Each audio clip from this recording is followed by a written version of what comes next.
with Herbert G. Smith, who was in B Company of the 56th Armored Infantry Battalion. The interviewer is Dr. Vernon L. Williams with the Department of History at Abilene Christian University. Today's date is March the 8th, 1996. The interview is being done at Houston, Texas. Mr. Smith, if you would you give us a little bit of background about where you grew up, who your parents were, and what you were doing in the 1920s and 30s before I was war? born December the 3rd, 1923 in Niagara Falls, New York. My father was Herbert G. Smith Sr. at the time. His parents' father came from England and his mother came from Germany. In fact, his mother came from Heidenheim, Germany, which I didn't know, but I had relatives once we got over there, and I didn't know it till I got back. Because my grandmother came over here with her cousin Annie, we called her. And my mother's side go way back to the middle 1700s when they came here from England. They settled in Pennsylvania and southern New York. My great-grandfather served in the Civil War. He went in before the war started, I believe, as a drummer boy. And he worked himself up. I didn't realize it till I seen the historical thing that come out lately. He was a sharpshooter in the Battle of Gettysburg. And I don't recall his first name. I remember my great-grandmother's name was Lucinda, I believe. Rifle, her last name was, before she married my great-grandfather. So I say I was born in 1923 in Niagara Falls, New York. I attended various schools. I went to LaSalle Senior High School and graduated in 1942. In 1941, at the time, I was working part-time for a dairy, and I can very well remember Pearl Harbor Day. I was selling milk on that Sunday afternoon by bulk. We'd sell it by the gallon. People would drive up and we'd fill up their gallon jugs. And I can remember when the news came over a car radio that was parked out there getting milk when we heard about Pearl Harbor. I tried to enlist after graduation in 1942. I went to work at Gilman Fanfold Corporation. I took a day off, went to Buffalo, but my mother wouldn't sign the papers. It's funny, they could draft you at 18, but you couldn't get in without your mother's signature. So she wouldn't sign the papers because I was a sole support of her and my grandmother. I was finally drafted in February or March of 1943. I went to Fort Niagara. From there we transferred to Camp Davis, North Carolina, where I served for almost 2 years in the anti-aircraft, 117th Anti-Aircraft Artillery Battalion. I attained the rank of T5. They broke the outfit up eventually, and I went to Long Island, and we were stationed there for about 6 months. We were in the Battle of New York City, believe it or not. We took over residences a Far Rockaway and set up our anti-aircraft artillery guns on the boardwalk, because there was supposed to be a buzz bomb attack off of submarines from the Germans. And so we stayed there for about 2 weeks, living in people's homes. And finally, when the warning was over, we went back, and finally they broke the outfit up. And I went to Fort Jackson, South Carolina, where I took basic infantry training over again. And from there they shipped us overseas and on a Liberty ship, and we landed at Le Havre, got off there and went by train to a repo depot someplace in France. Was there for about 2 weeks, I believe, and issued all new equipment. And then I was assigned to the 12th Armored Division. They took us by 2.5-ton truck motorcade in the middle of the night, someplace through the Vosges Mountains, I guess, because you could see the mountains up in the background, and delivered us to the 12th Armored in the middle of the night. I was assigned to the first squad of the 1st Platoon of B Company, 56th Armored Infantry Battalion, 12th Armored Division. And I served with them till the end of the war, until about 3 weeks after the war was over. I was transferred to division headquarters. By request, they needed somebody up there that could run a mimeograph machine, and my MO said I was a printer, so they decided that I could run a mimeograph machine, so I was transferred up there. Do you remember the night you arrived at B Company? Do you remember what the company was doing at the time? Oh, when I arrived with B Company, it was the middle of the night. Of course, they dropped certain groups of 4 or 5 of us off at different places, with different companies and different squads, different platoons, I guess. And we went to some big German house that was in there, and the guys all greeted us, and they'd captured a German warehouse full of liquor or something. They had all kinds of different booze. So I proceeded to take a sip out of each one of the bottles, and I remember Charlie, Boston Charlie we called him, he was quite a character. Him and I finished off a bottle of German whiskey, which wasn't too good. And the next morning I was assigned, I had my stripes as a radio operator, so the lieutenant, I was kind of late getting down there, and he was kind of teed off at me the next morning. But he assigned me to be the radio operator for the platoon. And I managed to hang out of that till the end of the war. Our first day, they told us when we were going to the 12th Armored, we'd be in the 12th Armored Division. We wouldn't have to do any walking, but the first 5 or 7 days, we never saw the half-tracks. All we did was walk. I can remember some of the days very, very, very well. I don't know how much you want me to get into it, but as detailed as you can remember. Well, I can remember the one day very good. We were stopped in, it's probably about the 2nd or maybe the 5th day. We're in an armored column. We were about the 4th or 5th track back, and we were stopped because they were trying to clear a minefield ahead of us in the road. There was an old winding German road, dirt road, with banks up on the right, and all of a sudden this Jeep come by on the left-hand side with a lieutenant, and I guess he was a lieutenant, and his driver, and we told him that don't go any farther because there's mines up ahead, but he says he just went right on, and all of a sudden you hear the blast about 100 yards ahead of us, and that Jeep went up in the air and threw it into the ditch. I can remember a tire going up in the air about, I would say 150, 200 feet in the air, and come bouncing down on that field beside us. It must have bounced about 10 different times. And from there on, my sergeant was Sergeant Roth.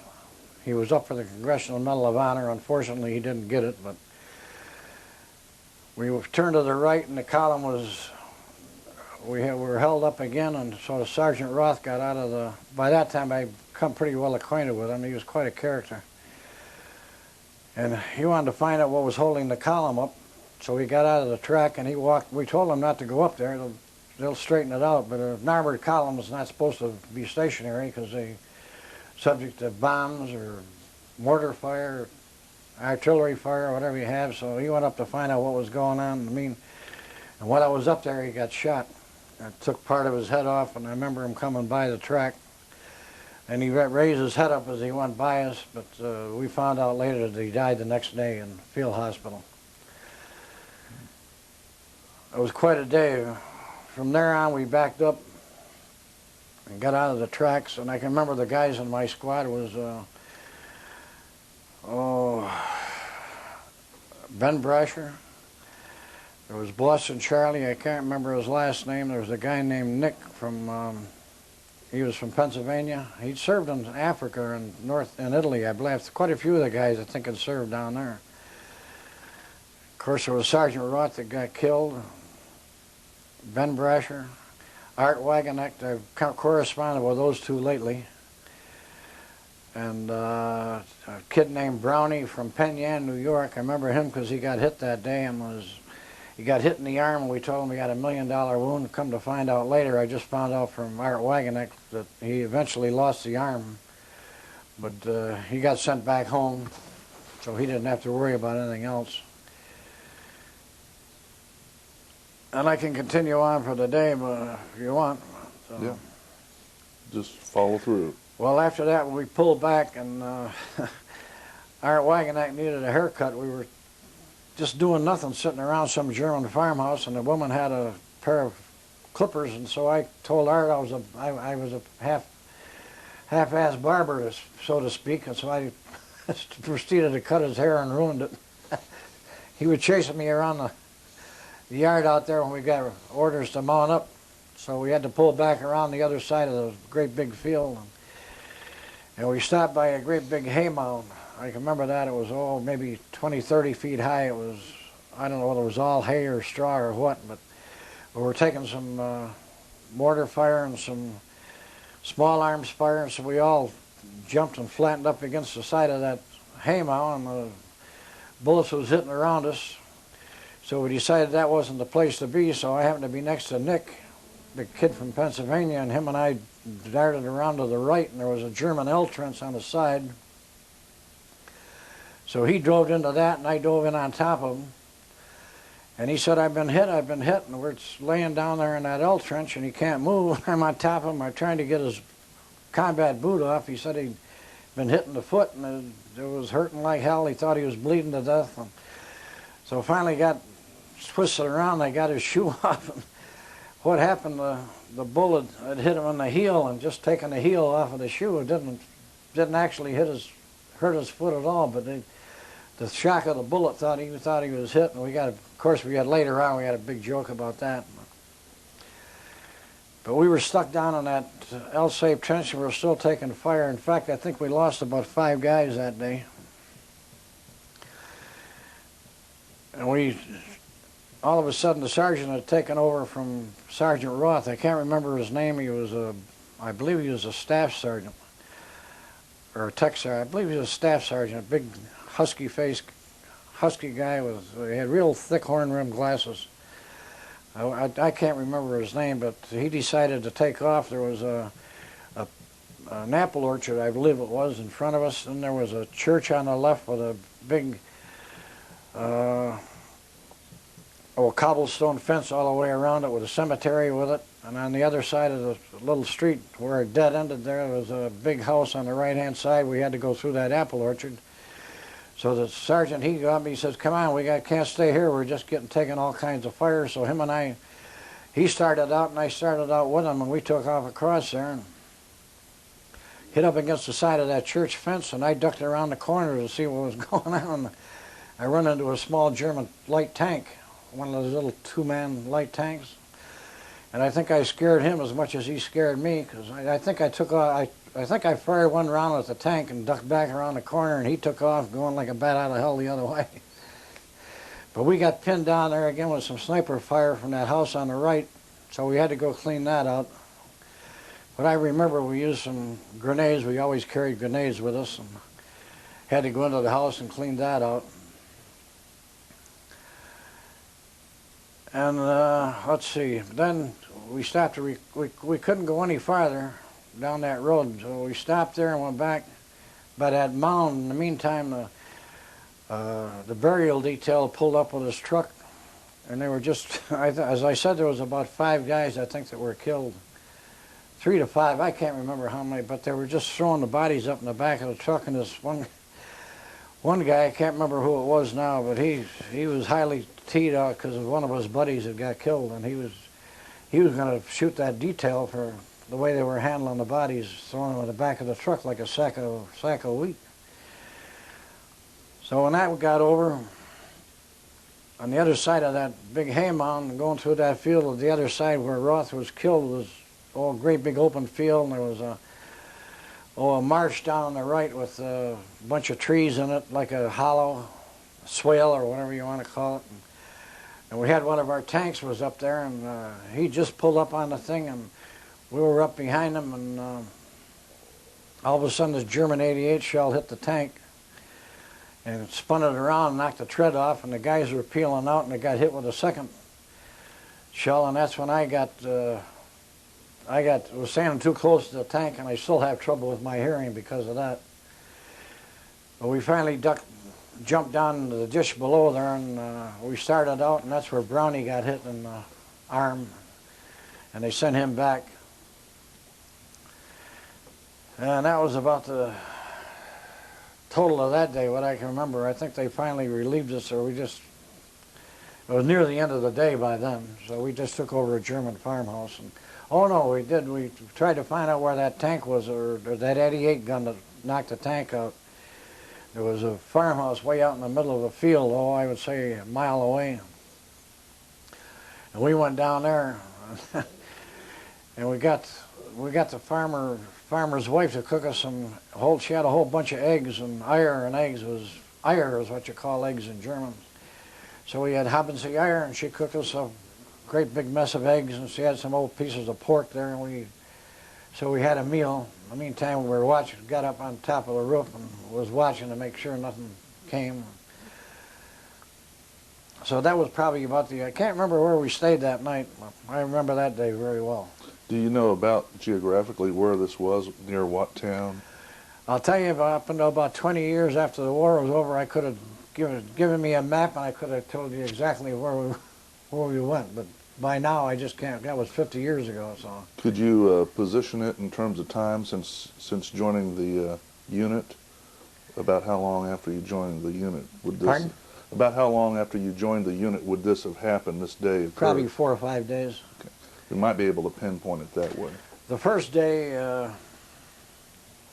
I remember we got out. Well, we weren't on the tracks. We had to go through an open field, and our company B was on the left-hand side, and we did have a Company D that I found the only time I ever seen him was that day, and it was a black company, black soldiers, and they were in the middle, and I think C Company, or one of them, was way over on the right, and this town was supposed to give us some trouble.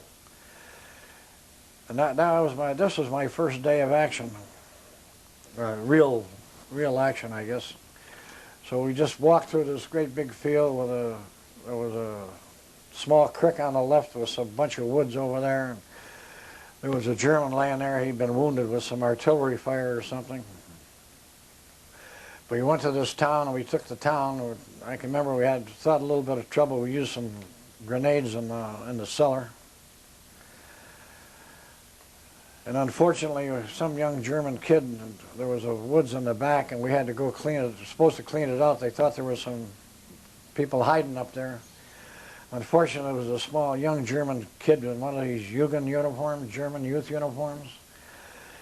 And one of our guys shot him, didn't know, he thought it was a regular soldier running through the woods because he had on this uniform. And he brought him back down. I can remember him carrying him back down. I'll never forget that day. And he was bawling, tears were running down. And of course the parents was down there, and he had to carry the kid down, and he just bawled his eyes out, cried his eyes out. I don't think he ever got over it. You know who this was? No, I think I might know, but I don't want. I'm trying not to remember who it was. Yeah. I'm sure he's trying to forget it, and so am I. There was one more incident after the war that I'm trying to forget too, where we were sitting around playing poker. The war had been over about 5 days, and we're 7 of us sitting around playing poker, 7-card stud. And this one fellow was sitting next to us, and he'd gotten a German Luger that he got, and he was cleaning it. And this other kid was sitting over there doing nothing. And the guy was cleaning the gun, and it went off and hit the fellow on the leg. It was nothing but a flesh wound, but he went right into shock. We covered him with blankets and tried to rush him to the hospital, but it didn't do any good. The shock is what killed him. It wasn't the bullet wound or the bleeding to death or anything, but the shock killed him, and this was about 5 days after the war was over. And I can remember the lieutenant coming up, and he said, "This is the hardest letter I ever have to write." And he didn't know how he was going to word it, that he had to write back home to his parents of how the kid was killed, and 5 days after the war was over. So I remember that very well. That's 2 very instances I remember that I'd like to forget, but somehow you don't forget those instances. Are there any officers in the 56 that made an impression on you, that officers and or maybe other... No, I can't remember the officers. I'll tell you, in our particular platoon, when I first got there, the officer, I think he was the first lieutenant. I have no idea what his name was. I think he just got out of the hospital. I think it was about his first day back. And he was still kind of shell-shocked, I believe. And he let Roth, that's lieutenant is supposed to lead the platoon, but Roth just took over, and he took command, and he led the platoon wherever we were going. He was the bravest guy I've ever seen. In fact, before he was killed, he got, I imagine it was about 3 weeks after I got there, he got a notification from back home that he could have went to the military academy, naval academy, as a recruit or as a pleb. And he said he'd wait till after the war was over. They would have flown him right back that day if but he wouldn't go, and then he got killed. But no, Sergeant Roth was the one that impressed me more than anybody that I ran Remember into. what his first name was? Marvin. Marvin? Marvin Roth. What else do you remember about the combat days? Well, I remember the one day I got hit, the day I got hit in the finger. We taken a river, we captured a bridge across the river, and the bridge, it wasn't before we got to the Danube, so it was a main river going through southern Germany there, but before you got to the Danube, and we captured this bridge, and the Germans had left a squad there to blow the bridge up.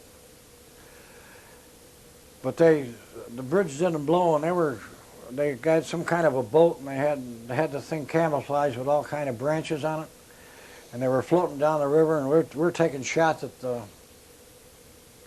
the boat going down. Whether we hit anybody, I can't remember, but we were taking some mortar fire, I remember, and I was standing outside the side door of this building by a tree, and this mortar shell hit, and it hit me in the finger, and I can remember the medic come to bandage it up. In fact, they had the scar for years. It took the skin off right to the bone, but he bandaged it all up. And then Roth came around and he said, "We got to hold that bridge."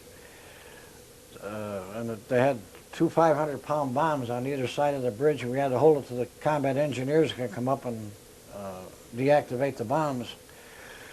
So I think there was a third floor in the building, and he had me go up, and he had a pair of German field glasses, German artillery field glasses. God, they were big, they were thick, real good. So I had to take the radio and go up there on the third floor and watch out to make sure that no German were coming to try to retake that bridge. In the meantime, we were just going to hold it, and we got as much equipment across as we could. And I can remember standing up on that third floor looking down at that bridge with those. Well, you couldn't see the bomb on the other side, but there was one on the other side and one down below the building. I remember eventually the combat engineers got up there. That's when we could finally go, when they deactivated the bomb. But what happened when that mortar fire came in, it cut the cable or the wire that the Germans were going to blow it up with. So they couldn't blow it. That's why the bridge didn't blow. The mortar fire cut the wire that was going to blow the bombs. But I can remember standing up there looking out with those German field glasses, and Sergeant Roth, when we got through, he says, "Here, you can keep the glasses." And I can remember he'd give me those German field glasses, and boy, I loved those things. And eventually I lost them because they come up in with our 2.5-ton truck to bring us some clean shorts and clean socks about every 4 or 5 days, which was the greatest thing in the world, get some clean, dry socks on. But you would take whatever you wanted and put it in your barracks bag in the back of the truck. They had all your different barracks bags in the back of the 2.5-ton truck, so you got your own bag out. And so I put those glasses away in that bag, and by the time the war was over and I got the bag back, the glasses were gone. So somebody in supply got a hold of them, and they were gone. Mm. Oh, I'm trying to think. Well, I remember going down into the Austrian Alps, and we were way up I can remember when we first seen the Alps, we were riding all night long, and it was cold, and we were all huddled up in the back of the track, and we didn't stop, we just kept going. All of a sudden, when the dawn started coming up in the Alps, looking up ahead of us there, we could see those snow-capped Alps. Boy, it was beautiful. We got up there somewhere near Berchtesgaden. I don't know who took Berchtesgaden, I have no idea, but I can remember this one particular day we captured in this one little town, there was a whole bunch of German civilians, and a whole bunch of German officers, and So they put us to guard him. And I can remember this one guy, he had a German civilian, had a black overcoat on and a hat. And normally they put them off in groups of 4 or 5 Germans and a couple of guys guarding them. But this one guy that they had me guard, Lieutenant, only because I guess I had the corporal stripes on, he says, he give me somebody else, I don't know who it was, whether it was Brasher or somebody from the squad. And he said, I want you to guard this guy and don't let him out of your sight. So 2 of you guarding the one guy. So whoever the guy was, he had to be somebody real important.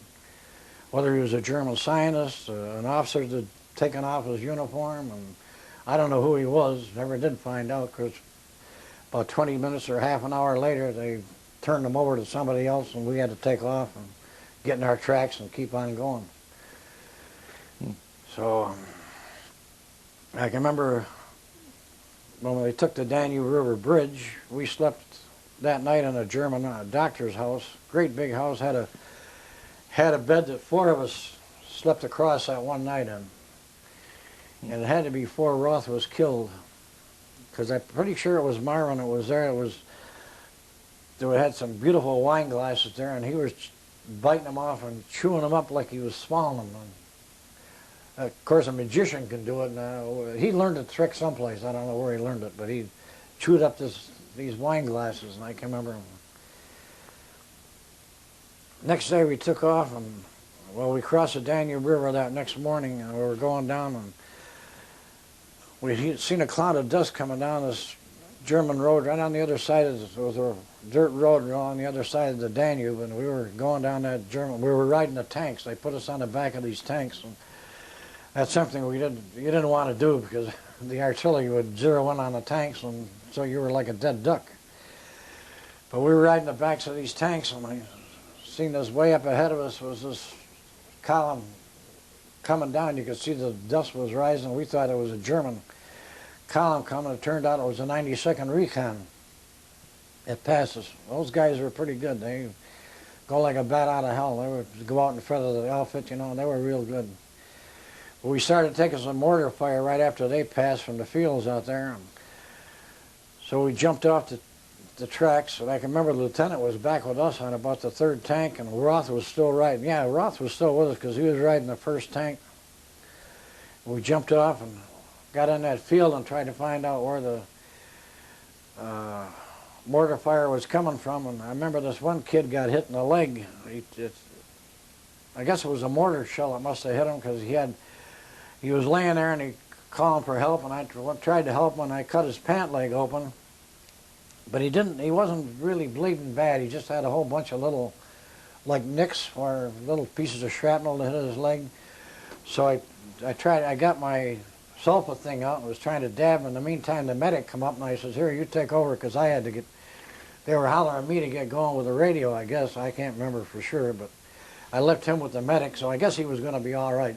He said, I don't know who he was. I can't remember. I have no idea. But I remember we cleaned it out, and we got back on the tanks, and we made a left turn going into some little village. And we dismounted from the tanks, and we're walking up this road, and I can remember they told us that in between there was houses, and behind this one house was a great big wood pile back there, probably as high, 20 feet high, of wood that some of the Germans had cut for firewood. And there was a stone fence along the side of it. Of course, there was an opening going there, and they told us, now we were back a little bit. I imagine I was about 7 or 8 guys back. And we were in that German farmhouse, or that doctor's farmhouse I was just talking about.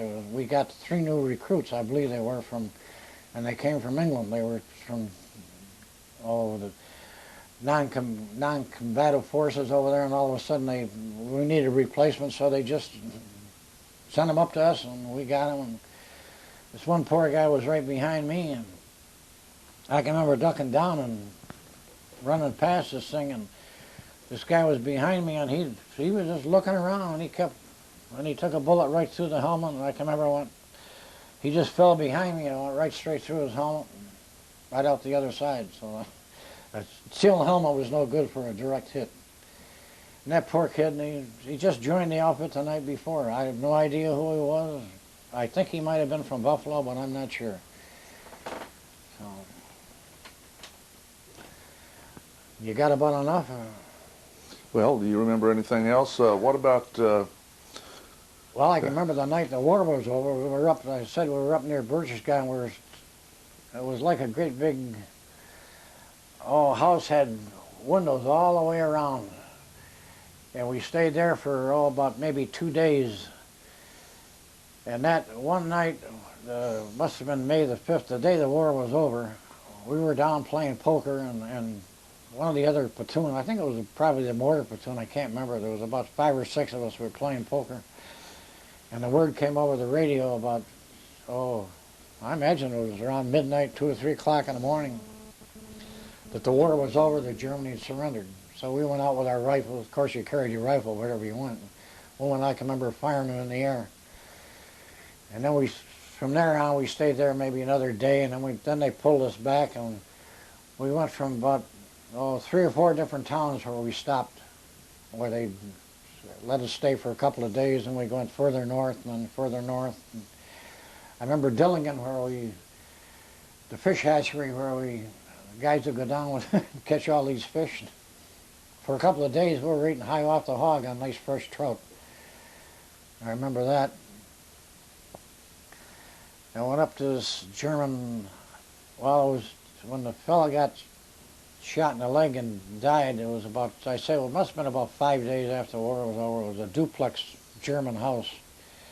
We were stayed there for a few days. And from there, they finally moved us to Heidenheim, but our platoon, or our 56, was outside of Heidenheim in a small town. We'd taken over an inn. And it was a great big old German inn, had a great big long bar and a lot of rooms. It was like a hotel. And one of the fellows in our outfit had captured a German payroll. So we took a 2.5-ton truck and went down to the Ulm with all this German marks. And there was a brewery down there in Ulm, and we got a couple of kegs of beer, brought it back and set it up on the bar back there. We were having a ball. Of course, the war was over by then. And we were getting eggs, and so we were living pretty good. And then some lieutenant come over, and he wanted to start a newspaper for the 56th. I don't remember who he was. I think he was a first lieutenant. And he looked up my MO, and he seen that I was a printer apprentice. And there was another guy there, I don't remember who he was, but he was a pressman apprentice. So this lieutenant decided, evidently he went to journalism school someplace for a couple of years or a year, and he was going to start a newspaper. So it was a little tiny, in this little town, there was a little tiny German job shop, and he wanted to print a newspaper out of that, and he took us down there. And of course, all the metal was pretty well gone. There wasn't enough type left in that thing to set it. You couldn't hardly set a business card, let alone. And it was all in German type anyway, in German script type mostly. So then he took us. He still didn't want to give up. He took us down one day and went down to Ulm. They had a big newspaper there where they had the linotype machines and everything. And he walked in there, and I think he got himself in trouble because he was just going to take over that whole newspaper and run the fifth. He was going to run a paper right out of there because we had the Stars and Stripes, and he was going to try to compete with the Stars and Stripes. But that didn't pan out. And shortly after that, they come and got me from division headquarters and transferred me up there. I had another thought in my mind, something about when I got the newspaper. Was it about the money? Pardon? Was it some more about the money that they had... No, I don't know whatever happened. I think they went down a couple of times and got some beer. But I remember the one thing that the German women wanted most of all was soap. They didn't even care about food that much, but they wanted soap. They wanted to wash their clothes, and they didn't have any soap. That was the greatest thing you could give them was soap. So let me see. Something else happened there, and I can't remember what it was now.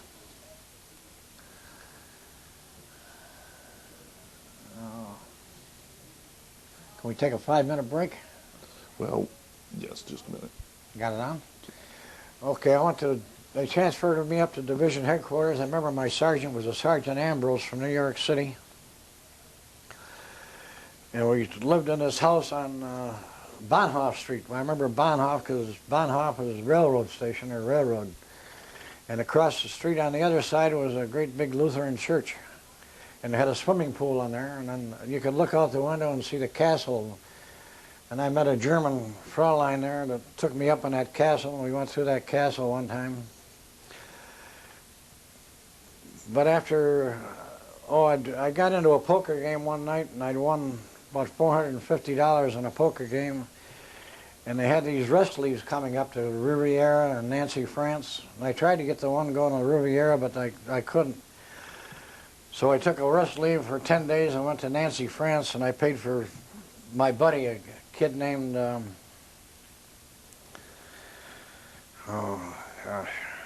Hippensteel, his name was. He played in the Philadelphia Philharmonic Orchestra. His father was part of the orchestra, and he was just breaking in with it, and he played a few times with him. I don't know whatever happened to him because we went to Nancy, France, and came back. I won some more money on a train, by the way, coming back. We got off at Strasbourg and took the trucks from Strasbourg back to camp, back to Heidenheim. And we got back there, and I signed up for school in Chauvenham Army University in England. And in the meantime, Hippensteel went to another university someplace in Belgium where they had a music course, advanced music course for the GIs. So he went one way, and I ended up going the other way to Chauvenham Army University in England. We went by truck to either Calais or Le Havre, I can't remember. I think it was Le Havre. Maybe Calais. We slept in the castle overnight.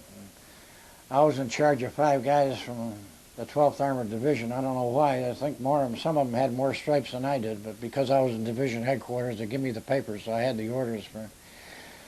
So I went to Chauvenham Army University, spent some time there. And my best buddy was Clayton E. Kilpatrick Jr. Him and I used to go to London pretty near every weekend. I think he ended up as publisher of the Chicago Tribune. He'd already had about 7 years of college. And last time we corresponded a little bit when the war was over. He was in the going to the University of Chicago. I don't know what he was taking up, but he was in the University of Chicago. And I think I finally got married, and I think I was the one that cut off the correspondence, but we did correspond a little bit. So then I was discharged in February or March of 1946. I went on home. Well, thank you very much for the interview. Okay, I hope you got enough.